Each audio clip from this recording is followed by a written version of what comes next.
Hi everybody, welcome back to the channel. Welcome back to another one of my course vlogs. This time, we're out here in the wilderness, back out at Morongo Tukwet Canyon. This time we're playing the Legends course. This is the front nine, so if you catch in the back, you're a little early, or maybe you're not. The link is gonna be in the description below if you're not. Hey, if you're new to the channel, please subscribe. I'd love to have you back here week after week. And if you like the video, don't forget to give it a thumbs up when we're done. Hey, let's head on out there to the first hole, a downhill par 4. Here we go. A shorter par 4 than most out here on this golf course. Only 382 yards and paralleling the driving range. The first hole here is pretty much a walk in the park compared to the rest of this golf course. Pretty flat, just slightly down the hill off the tee. Make sure you avoid the bunker on the left, and you might catch a speed slot and gain about 20 or 30 yards off your tee shot. Coming into the green, it's a big downhill approach. Landing a ball short on these greens is generally advisable as they are rock hard and your ball is going to be bouncing firmly on to these putting surfaces. Just a smooth 2-iron for me off the tee. That's all I need, about 250 yards to place me out into wedge territory. A simple sand wedge here to this middle hole location. I was playing for the front of the green and just hit this one a little bit fluffy. It came out a little heavy out of that rough and left it here on the front of the green to a back hole location. This putt is massive.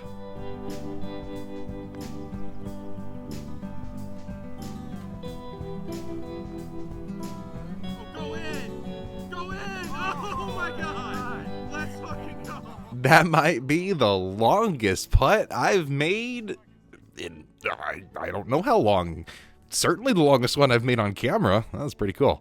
Number 2 here, a par 5 that is very, very tricky. Off the tee, it is a very narrow landing area here. Those carts are about 240 yards from the tips. So if you're thinking about hitting 3-wood or more, you look at this tiny little landing area you have.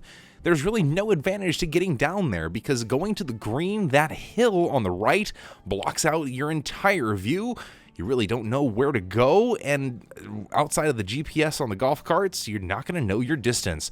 Layups to the left-hand side of this creek bed. Giant fairway is waiting for you out there. It's a little bit blind from the first fairway, but don't worry, there's plenty of space out there for you, and when you sling around, you have a glorious view of this green and any hole location, including this one here that we're playing on the back left of this green. Now another 2-iron for me off the tee. Not going to go for this par 5 in 2. I'm not comfortable with it. I just want to keep the ball in play off the tee and play down to the fat of the fairway. Now I attempted to play to the fat of the fairway again down the left, but I pushed this one out and it was down in the riverbed. Luckily, it's dry. I was able to find my ball, get a club on it, and with just a smooth sand wedge into this green, I was comfortable that I was going to hit it close. It bounced, though, on these hard greens and bounced out to the back fringe, and I nearly nailed the birdie chip. A comfortable tap-in par, and we're on to number 3. An uphill, longer par 4 here. Now we're going to start getting into the length of this golf course. 430 yards and heading straight up the hill. They took out the fairway bunkers that used to be there when they built the course on the left-hand side, but you can see the giant divots that are left behind. Those grass bunkers are nowhere you want to be. It's well below the surface of the fairway, and as you come into the green, it's blind to nearly everybody, no matter where you're coming into. We're lucky to have a front hole location, though, today, which is more accessible than that back right shelf sitting way up there.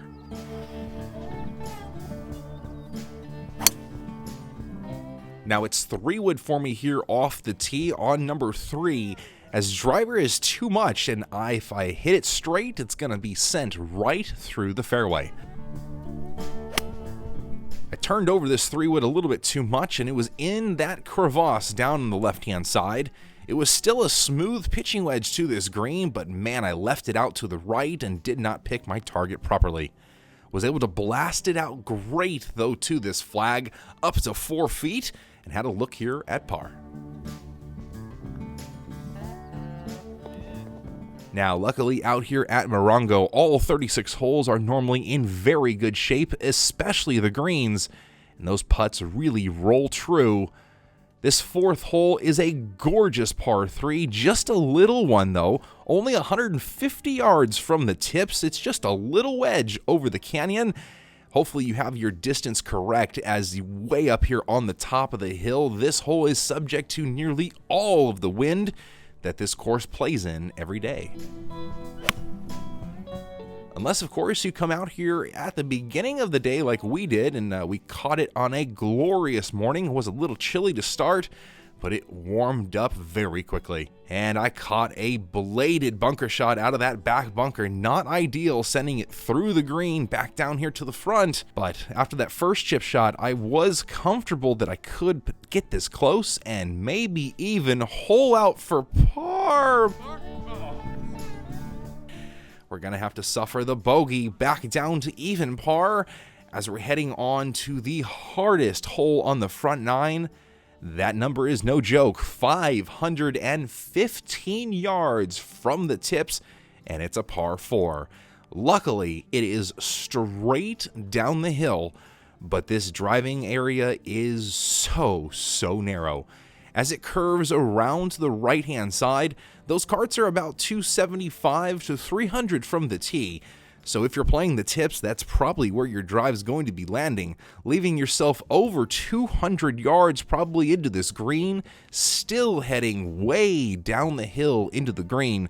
Really, the only protection this hole has is that front left bunker, but the fairway does feed all the way down and into the front of this green, so play that as it may. This back left hole location, though, it's going to play as long as it can.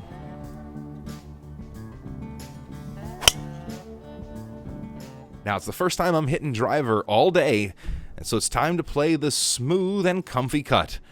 Lace it down the left-hand side and let it go. It just didn't climb back into the fairway for me, but I had a nice flyer lie here in the rough, and a 6-iron typically goes about 210, and it flew just perfect here to another fluffy lie back right of the green.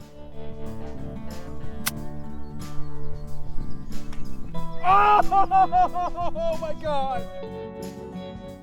Just another birdie, huh? Grab the flag and in the hole. Thank you very much. Now, a very unlikely birdie there, using the flag stick as a backstop. It's not every day you get those balls to drop straight down for you. And it's time to continue the feast, as here we're facing a flat and gettable par 5, only 570 yards from the tips. I mean, it's only playing a little bit longer than some of these par 4s. The fairway bunkers down the left are your main obstacles, especially the second one in the picture, as it's a giant volcano bunker that's really protecting the view you have of this green that sits slightly below it and down to the right. So again, it's a big volcano in the fairway that you really have to navigate on your layup here, left or right. Left is certainly ideal.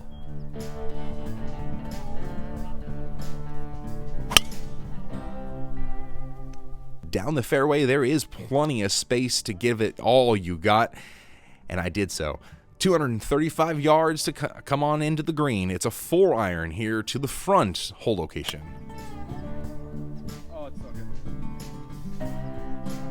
This ball started off perfectly, but man, did it come in with a very low trajectory, landed on these firm greens, and just took off to the back of the green. Chipping here from the rough over the green. I'm chipping back up to the front, about 6 feet under the hole here for birdie.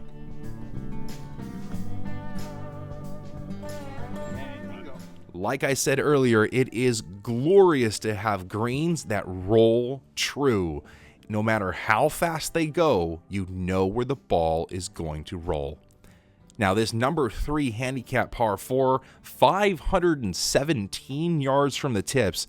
That tee box is unfortunately closed. We're playing down from the 470-yard tee box. That bunker on the right is going to come into play about 260 yards from my tee box.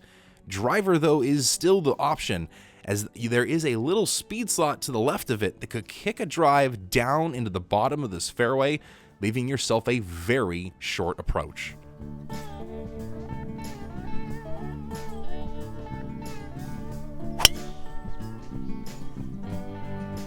Trying to hit this drive almost stick straight and just left of that bunker. It was mission accomplished, but it just didn't kick down the hill like I expected. A very awkward lie here with the ball way above my feet and the hole location on the right of the green. Unfortunately, this ball took a nasty hop off the edge of the bunker approaching the green and kicked down to the back left portion. Now we're coming back uphill to this hole location, and I just wasn't ready to hit a putt that hard.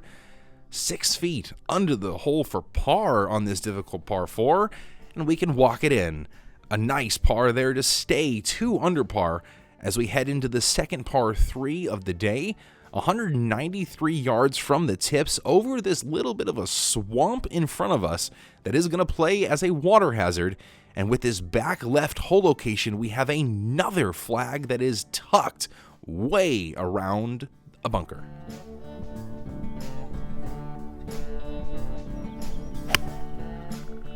Now that back left hole location really called for a slinging draw to get the ball way back there, and I hit the shot I wanted right to the middle of the green. 30 feet under the hole, we're just looking to lag this one up for one of our comfy tap-in pars. That putt was given to me by my partners, and we can head on down to the 9th hole. Again, a little bit shorter par 4 here to end the 9.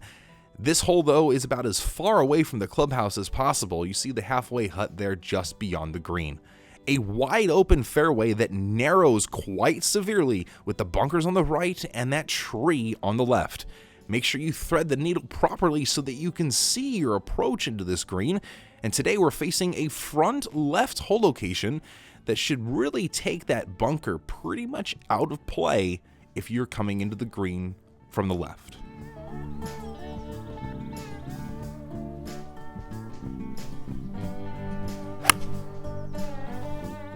Now another 2-iron for me off the tee. I caught this one a little bit left, but this was a giant landing area out there. Sitting down in the rough here, I was able to get a full pitching wedge on this out to 145-yard shot. My new pitching wedge flies 150, and it pretty much flew right on the button. About 25 to 30 feet beyond the hole, that's the center of the green though. I'm putting back towards the front, and with that lag putt, we make the par and remain 2 under par through 9. Hey, that's all she wrote for the front 9. We'll catch you next week. Later.